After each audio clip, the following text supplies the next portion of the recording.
সাম্বা ফুটবলারদের দেশ ব্রাজিল ও ভাইকিংসদের দেশ নরওয়ে এবার মুখোমুখি হচ্ছে ২৮ বছর পর। হালান্ডের দানবীয় গোল স্কোরিং আর অ্যাথলেট বুদ্ধিদীপ্ত মুভমেন্ট, অন্যদিকে ভিনির পায়ের জাদু আর ম্যাগাহেসের দৃঢ় ডিফেন্সিভ স্কিল।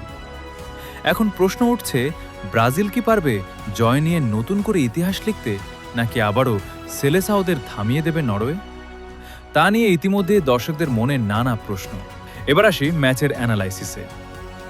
বিশ্বকাপের রাউন্ড অফ 16-এ নিউ ইয়র্ক শহরের নিউ জার্সি স্টেডিয়ামের মাঠে নামবে ব্রাজিল এবং নরওয়ে। এর আগে ১৯৯৮ বিশ্বকাপে গ্রুপ পর্বের ম্যাচে মুখোমুখি হয়েছিল দল দুটি, কিন্তু সেই আসরে রানার্স আপ ব্রাজিলকে ২-১ গোল ব্যবধানে হারিয়ে নতুন বিস্ময়ের জন্ম দেয় নরওয়ে।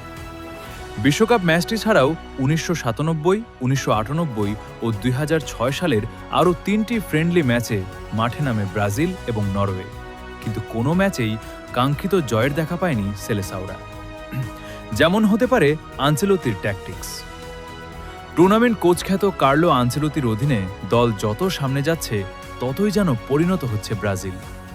ভিনিসিয়াস জুনিয়রের ইন্ডিভিজুয়ালিটির বাইরেও ক্যাসেমিরো, ওনাহা, গিমারেজদের দলীয় পারফরমেন্স তাই ভক্তদের আশা দেখাচ্ছে জয়ের। মার্কিনহোস, গ্যাব্রিয়েল মাগালহেস কমব্যাক জুটি হতে পারে ব্রাজিলের ইতিহাস লেখার আনসাং হিরো। আর্লিং হালান্ডের মতো fox in the box lethal ফিনিশারকে ব্লক করতে পারলেই খেই হারিয়ে ফেলবে নরওয়ে, কেননা নরওয়ের বিশ্বকাপের জার্নির মেইন চালিকা শক্তি হালান্ড।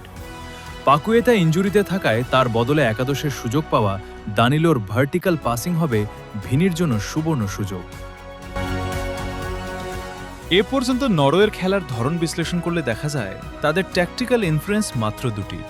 প্রথমত, ওডেগার্ড থেকে হালান্ডের কাছে বল সাপ্লাই, আর দ্বিতীয়ত লেফট উইঙ্গার নুসা অ্যান্টোনিও, যার ফলে গ্যাব্রিয়েল মাগালহেস ও ব্রাজিলের রাইট ব্যাক দানিলোকে সলিড ডিফেন্স অ্যাবিলিটির সর্বোচ্চ পরীক্ষা দিতে হবে এই ম্যাচে। নরওয়ের এই দুই গেম প্ল্যানের কাট অফ ব্রাজিলকে এগিয়ে রাখবে জয়ের দিকে। যেমন হতে পারে স্টেল সোলবাকেনের ট্যাকটিক্স। রেকর্ডের পাতায় শক্ত অবস্থান, মানসিক দিক থেকে নরওয়েকে এগিয়ে রাখলেও মঞ্চ হিসেবে বিশ্বকাপের শেষ ১৬ এবং প্রতিপক্ষ যেখানে ব্রাজিল, সেখানে সোলবাকেনের শিষ্যদের সামনে প্রতীক্ষা করছে চরম পরীক্ষা।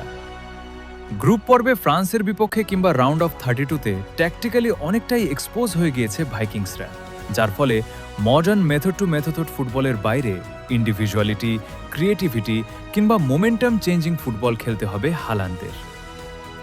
একদিকে হালান্ডের পিক ফর্মের ফিনিশিং ও ভাইকিংসের হার না মানা মানসিকতা, অন্যদিকে ভিনি নেইমারদের সাম্বার ঝলক ও আনচেলোত্তির অভিজ্ঞতা, সব মিলিয়ে এই ম্যাচ হতে যাচ্ছে বিশ্বকাপের অন্যতম সেরা লড়াই। দর্শক, আপনার কি মনে হয়, ব্রাজিল কি পারবে নতুন করে ইতিহাস লিখতে, নাকি আবারও ইতিহাসের পুনরাবৃত্তি করতে পারবে নরওয়ে?